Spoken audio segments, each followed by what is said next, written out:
So it seems as though there's been a new Classic Plus survey doing the rounds. As always when these appear, you never quite know whether it's the real deal or not, but I think in this case it definitely is, and this one raises a lot of questions many of us would have for a Classic Plus type server, especially when at the start of the survey it mentions that it's about a hypothetical new version of WoW Classic. This may also be one of the last, if not the last survey pre-launch of anything new in the Classic WoW space, especially if the next expected project is indeed a fully blown new realm that aims to keep adding to the Classic world rather than just being a repeat or something seasonal again. We've a fair amount of questions to go through here, so let's make a start. Playable Shaman on the Alliance side, and there is also a question much later on about playable Paladin on the Horde side, so we'll just do both of those together. It does make sense more so on the Alliance side with the Wildhammer Dwarves actively being in the game in the hinterlands. There's less reasoning to do this on the Horde. There has been suspicions there could have been Undead Paladin on the Horde as per Season of Discovery, but nothing ever really materialized there. Other than that, there is Taurens and the whole Sunwalker thing, but to be honest, I never really liked that when they introduced it in Kata. It just felt like a bit of a meme so people can make holy cow jokes. With Tauren, I think the race whose name is an anagram of nature probably just fits sticking to nature magic a little bit better for the time being. Aside from that, for me it would feel odd if both factions had both classes. It removes a choice from the game and lessens faction uniqueness, so ultimately for me this would have to be a no. Collections, so a UI-based storage system for pets, mounts and toys to free up inventory space. Eventually we will need a new solution if a continual server is added and they keep piling up the stuff that we can gather in game. And collection is fun to do, it's a part of pretty much every MMO ever, and at the moment it is very limited by bag and bank space. Now of course you could just introduce bigger bags, which is what they did in Season of Discovery, but that's again just delaying the inevitable when you run out of room again. Still, I think just wholesale adding full UI elements is a bit... that's not how things work in Classic.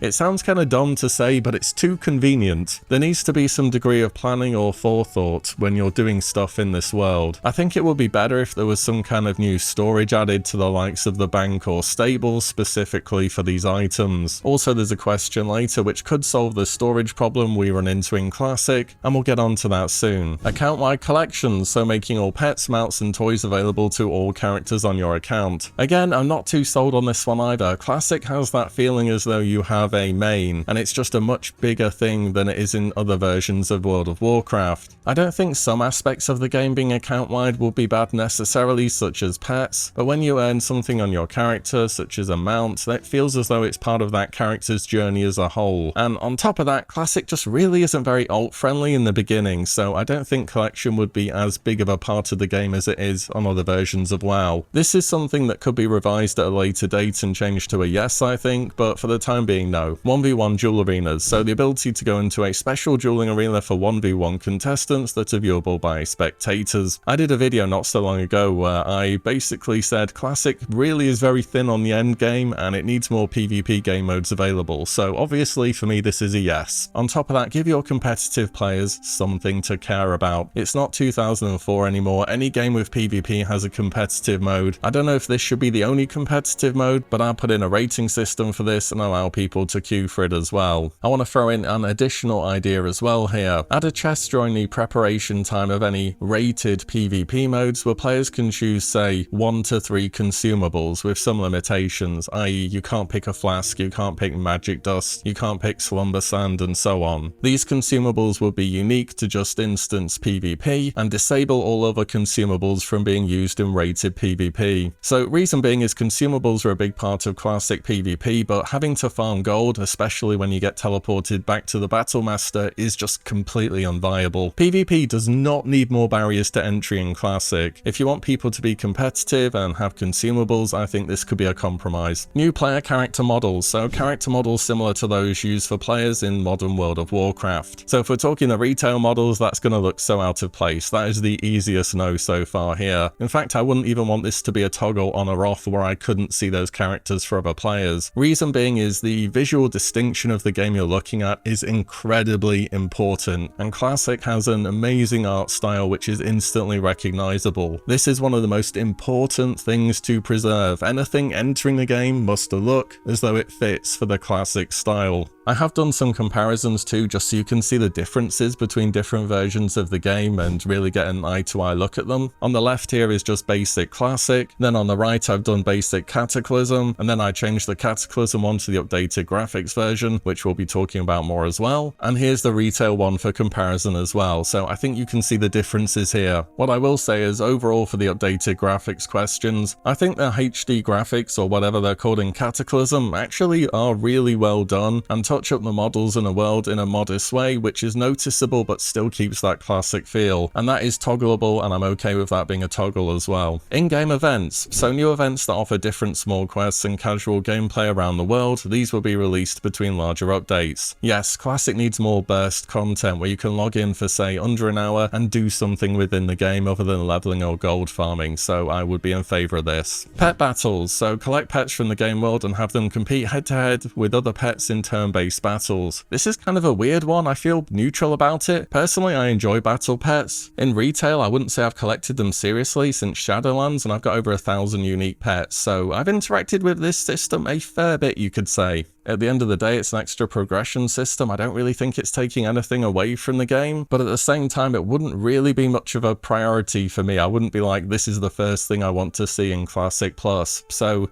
yes, I guess for battle pets, the ability to make more usable gear for yourself as you level and be able to craft it at level appropriate trade skill levels. So this is concerning leveling specifically because I find crafting professions rarely keep up with the pace at which you can level or gather materials. Maybe they could treat this kind of like class quests, where as you hit certain levels of a profession you get a quest or the ability to make something relatively powerful. I think there's space to improve leveling gear in general, especially for casters, so yeah, sure, this would be a yes for me. New class abilities and spells, so brand new class abilities and or spells unique to this version of Classic. Again, if it's a growing MMO that's continually ongoing, then yes, this is just something that obviously will get added at some point in time, but we need to go slower with it and add things little by little, so this is just a given, but don't rush it. And just to mention too, there's nothing in this survey about new class identities that we had in Season of Discovery either, so I'm not sure what's happening with those. I've always thought it could be interesting if you started to give classes 4th specs, but this is thinking quite far into the future. I wouldn't expect that on launch. Honor rewards redesign, so move honor rewards away from the original WoW model and towards a more seasonal model where new honor rewards are added to coincide with new PvE raid tier updates. This translates to we're gonna move PvP to seasons, similar to how it's been in TBC and beyond, where there's a new raid tier and a new season alongside it, and when the raid tier updates, the PvP season will also get new gear. That's how I read this, in case you're not sure. And this basically has to happen, and PvP is an area where I think vanilla needs quite a bit of help, to be honest. At the moment, the existing meta of running down AV till you hit your desired rank and then never interacting with PvP ever again is an absolutely terrible gameplay loop, and it always has been. We need more PvP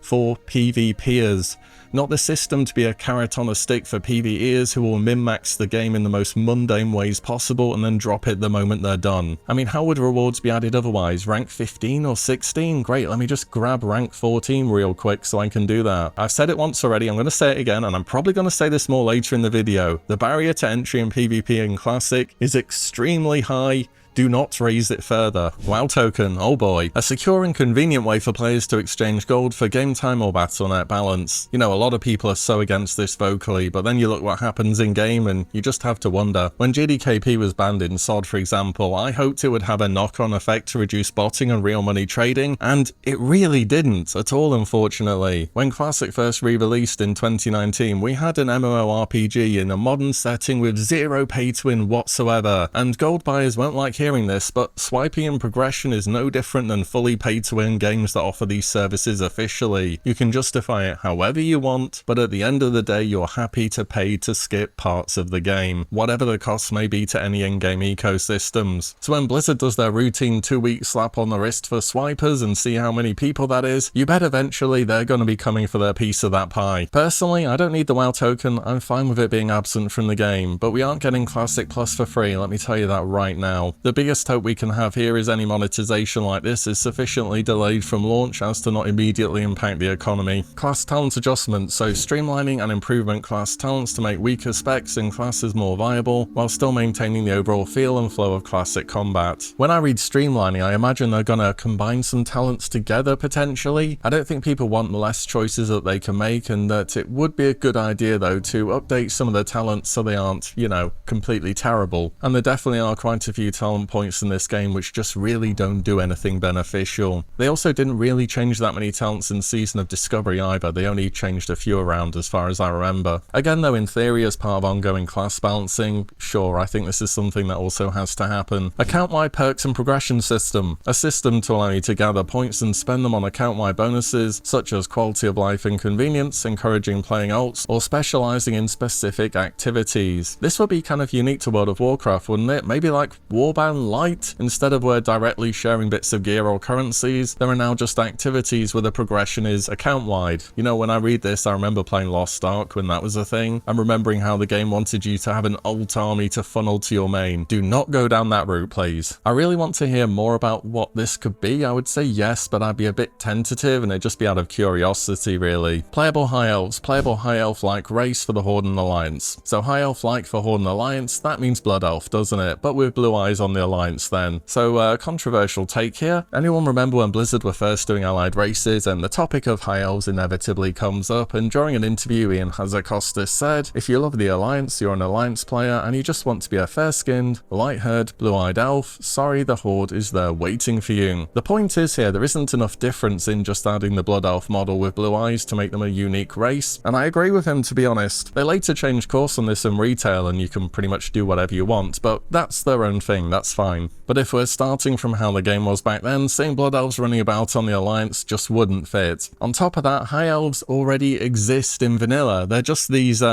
creatures. A new race in WoW is a big deal, and it always has been, and I'd rather see the starting point being the model that was in vanilla, rather than just saying, oh, let's add in Blood Elves with blue eyes, that's an easy win. Obviously, the vanilla models need a lot of help, in more ways than one, and this isn't anywhere near as likely to happen, but that is how I feel about it. I'm just not in favour of reusing the Blood Elf model. Revisiting known but unexplored zones. Visiting zones that were part of Warcraft history, but were never playable in original WoW, so Mount Hyjal, Uldum, Gilneas, and so on. Of course, this is something which I think for once everyone agrees on for Classic Plus, although I think it's an area of WoW where Blizzard really didn't have a proof of concept on Season of Discovery. I think SOD showed a lot of things, and when I still hear people saying I don't trust modern Blizz to make Classic Plus, you must have either just skipped SOD or be biased against anything new at this point in time. They've proven they can update professions, they can make tier sets, they can create dungeons, they can create raids, and they can balance classes. Yes, SOD was over the top, but that was the point, to see how far they can go. The ideas though were there. What they really didn't do was an entire brand new zone. The closest we got was the new zone with the Scarlet Enclave, but a lot of it was similar to the DK starter zone. Overall though, for revisiting known zones, of course yes, this should be part of the game. Instance personalized housing for players and guilds as well. That's quite interesting. It could be like your own little order hall, but I think people may get a bit stuck in there and not be as visible out in the open world. Of course, Blizzard are releasing housing at midnight, so the job of getting the actual system working would already be done. Another potential issue is the assets would not match the classic aesthetic, and they would be too high res, so they'd need to tone them down somehow. Housing though, if you're a vanilla WoW enjoyer and you know your history, was actually a planned feature during the alpha phase of the game, but was ultimately cut. Maybe if they had more time, it would have been implemented into the game. I'm kind of neutral, maybe a bit more for housing being a thing, because it could solve a lot of problems. If we go back to that collection storage thing we were talking about before, in your house you could build a toy box where you can store your toys. You could have an aquarium for the rare fish catches. You could have an armor display case for old tier sets. No one wants to delete them and they're just gathering dust in your bank. Display them somewhere and be proud of them. You can have a weapon rack for your old legendaries, because Thunder Fury's not going to be bis forever. You could have stuffed Oni or Nefarian heads as an alternative to picking an item from their respective quests and hang that over your fireplace. You could have have some form of stable for your mounts, you could have a zoo for pets, and so on. These are just a few ideas. Basically, play-around houses have a lot of potential, mainly as a storage solution and a personal customization and kind of like an achievement hall for yourself. Speaking of achievements, a system to track game milestones and accomplishments. I mean, if it's an ongoing server, sure, why not? Just give people a little something extra. I think achievements should mainly be for the achievement point gathering though, rather than tying loads of rewards to it. People just like to track what they've done. Cross-realm play. Ability to group with friends from other realms for dungeons, battlegrounds, and other instance activities. You know, when Classic first released in 2019, how many servers did we have back then? I think it was over 60 by the time Blizzard were done adding them. And nowadays, there's probably a few relevant servers per region. Classic has this really old school thing where people like being that guy on their server and having their communities within the server, and criticize future expansions for gradually eroding that through cross-server features. And yet at the same time, the amount of servers we can play on keeps getting lower, and the communities keep getting larger. I'm just not really sure that's much of a thing anymore. It's not how the game's played as much as it used to be. And this says the ability to group with friends, so if we're talking invite only here, then I guess sure, why not? But this is also assuming there will be multiple realms, which we can talk more about that soon. Honor system redesign. A ground-up redesign of the honor system, removing the hard honor cap and making the system more evergreen and continually engaging. So I talked about this before with the honor rewards changes, and yes, the vanilla system just doesn't work long term. I think this will end up moving to a seasonal format, similar to how it's been in TBC and the future. War mode. An alternative to PvP servers. This mode would allow you to toggle opt-in to PvP in the open world via a toggle in main faction cities. So war mode's what I wanted to talk about also when it came to cross-realm play, because if war mode exists, I don't know why you would be against cross-realm either. Because just to be clear, if there is war mode, there are no PvP or PvE servers anymore. You're on both of the servers at the same time, depending if you toggle this feature on or off. World PvP is another one of those things similar to being that guy on their server, which people love the idea of, and when World PvP is good, it's great in practice, but the decent interactions are just so far between. I played on Gehenna's Alliance during Classic's release in 2019, and I was there until midway through AQ, and the biggest moments for World PvP were the start of Phase 2 with Taramil and South Shore, getting to raid with your world buffs intact, and Scarab Lord. The rest of the PvP was just getting moderately inconvenienced on a semi-regular basis. Oh, and Gehenna's? Yeah, that's 99% Horde now, just like how every other PvP server is more or less 95% or more one faction, because people love to talk about World PvP, but basically no one wants to do it. There used to be, what, 60 to 70 PvP servers, and now one or two of them have maintained some semblance of balance. Not exactly proving this system works, is it? Then again, they force PvP balance on anniversary servers and Season of Discovery, so does it work there?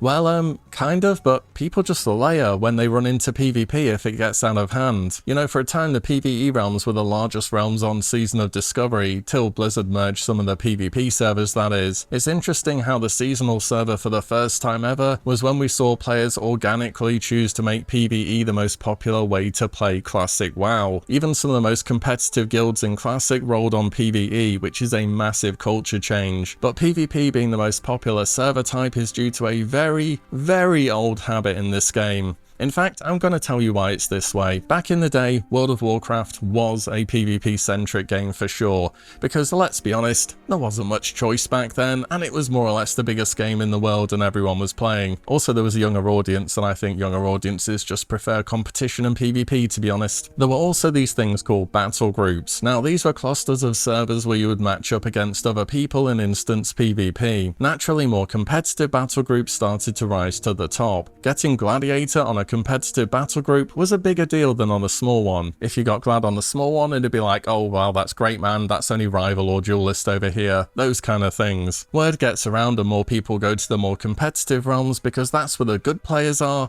and everyone thinks they're a good player, right? Eventually the known players and the guilds all start popping up on these similar realms and battle groups, and they're all PvP realms because, again, back then it was a PvP focused game, more people play the game for that reason, so more people pick PvP realm. Which is why many years later people will still roll on a PvP server to be a Good player, even though the reasons why people made PvP servers popular all those years ago are all gone. What are you good at now in Classic? Running down AV, killing Rag for the 100th time. Anyways, yeah, story time over. So overall to War Mode, yes from me I think. I've got one more thing that I want to go over for War Mode actually. So I noticed a post on the Classic WoW subreddit going over the benefits and negatives of War Mode. And there I saw one of the most upvoted comments was War Mode is literally playing on a PvE server, and there was nearly 400 people that had voted this. So obviously I thought that's a pretty popular opinion, and it's also completely wrong. War Mode and PvE are not the same thing whatsoever. Put it like this, if I'm on a PvE server and I flag up for PvP, which I can do anywhere and then I can unflag anywhere, when I'm out in the open world I could still be the only one who's flagged for PvP. A horde character could see me and literally follow me around and wait for me to engage enemies before then flagging up themselves or attacking me, which is why you don't really see many people flag on PvE servers voluntarily, because it's just not a great PvP experience in the first place. However, on War Mode you can only flag in your faction capitals, and when you do flag and go out in the open world, everyone else you encounter will also be flagged for PvP because they have opted into War Mode. And if you want to change your mind and unflag, you're going to have to head back to a faction capital to do so as well. I do understand the concerns with War Mode though, in that it's going to kill the liveliness of PvP servers, and if I'm being honest, if it were implemented, you're going to run across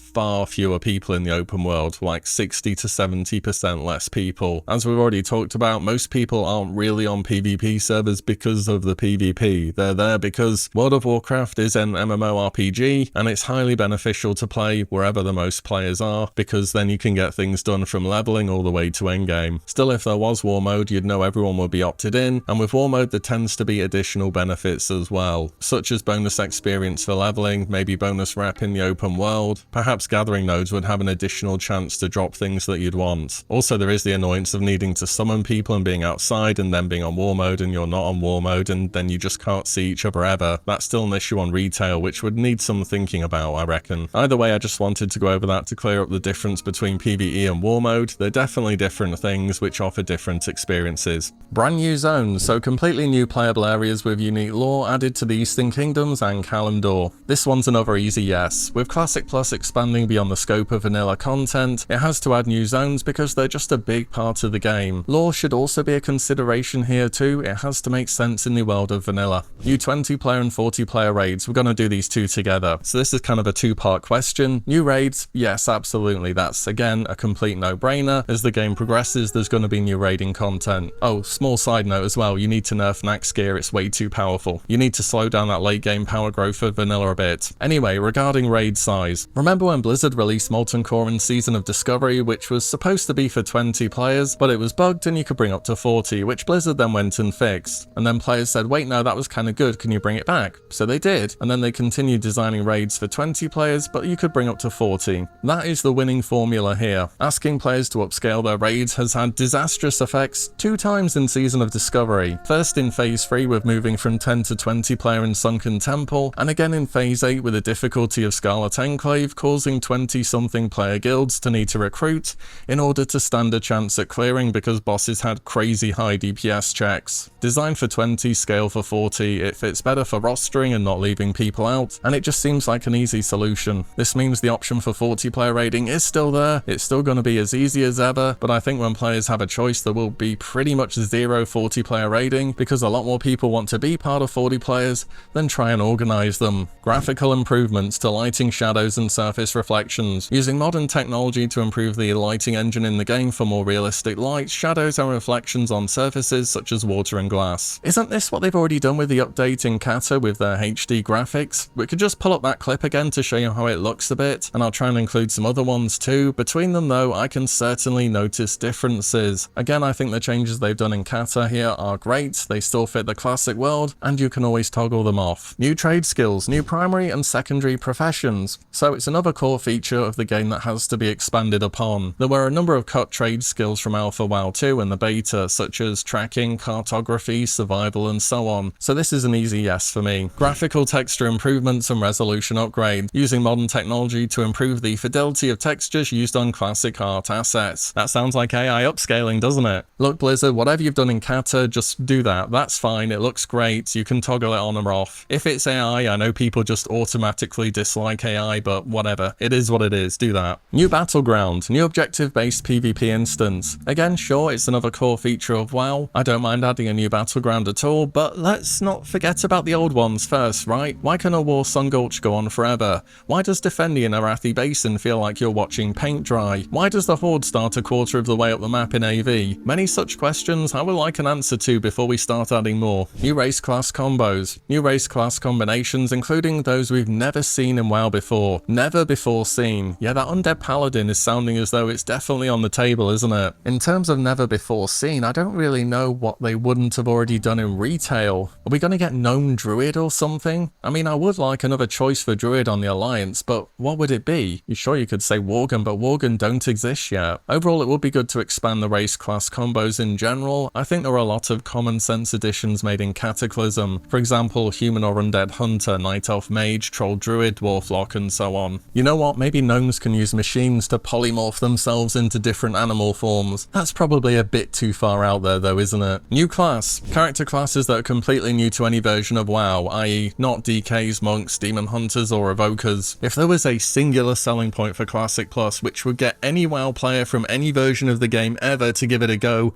this is it. A unique class would be the most hype thing you could possibly do. And eventually, yes, there should be new classes added to the game. Though what the new class could be is much more up for debate. Necromancer perhaps as kind of a ranged variation to the DK. How about a Bard class which is more supportive? Though I will say if you've seen how Augmentation Evoker plays out in retail, you may not be so keen on having a support class anymore. What about Tinkerer as a class that uses male intellect? You could have Goblin spec for damage using explosives, and Gnome as a tanking spec with gadgets and shields. And then a few patches later, drop in a medic spec too that heals from range. I'm just throwing that out there, but a new class would be huge for the game. 10-player raids. So for catch-up type content, yes. As a main raid with a brand new tier set, no. I think 10-player stuff should have a let's go do a quick ZA, ZG type feel to them. If it's treated as a piece of content that all people are going to want to do each week, it can be difficult to scale your roster around, especially when you need a certain amount of players. But in theory, adding a quick casual 10-man sounds good, no problem with that. Cross-realm guild, so the ability to invite friends from other realms to join your player guild. Again, this is similar to the other cross-realm stuff. It depends what else has also happened already within the game, but sure, in theory. Transmogrification, the ability to change the appearance of your equipped items. Transmogs will only be visible in rested areas, dungeons, or raids, i.e. not in PvP or battlegrounds. It's interesting here they've preempted the comments about transmog making it difficult to identify what PvP setup someone has. Still, this has to be a no from me, which is unfortunate because it is a good part of the whole collection metagame, which I think should be expanded upon. As mentioned earlier, housing and maybe armor racks for old tier sets could provide some of this gameplay instead. In Classic though, you have to wear your BIS clown suit with pride, whatever that may be. Maybe one day you do assemble a full tier set and you'll appreciate it way more. I remember getting full Judgment and Skullflame Shield on my Paladin during Classic, and my character looked amazing. But then when I got to raid, I had to put my clown suit back on. Maybe I wouldn't have felt as amazing if I looked like that all of the time. I think cosmetics still should hold a place in the game though, and that players can be rewarded in other ways, such as tabards, maybe titles, mounts, pets, cosmetic enchantment effects. Would that be too far? And here's an idea instead of transmog,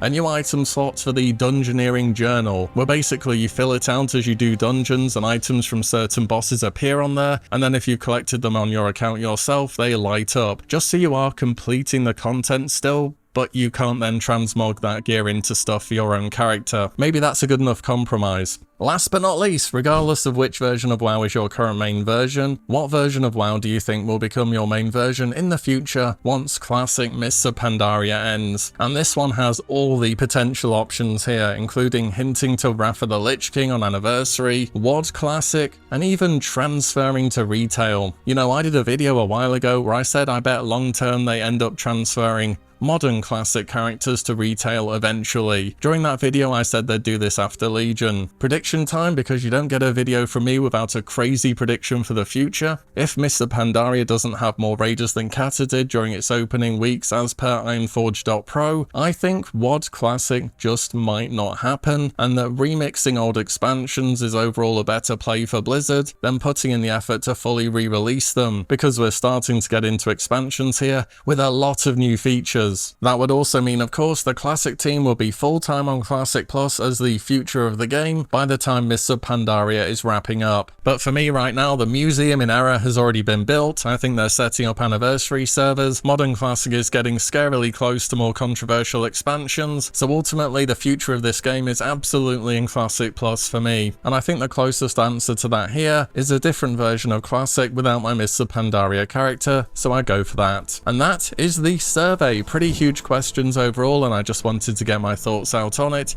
and add in a few ideas here and there as well. But Classic Plus is coming, it's only a matter of time, and I know I'm going to be patiently waiting for it. Let me know what you think. Is there anything here you definitely want to see or not see in Classic Plus? Drop a comment down below. And as always, thank you all so much for watching and listening in, and I'll see you all in the next one very soon.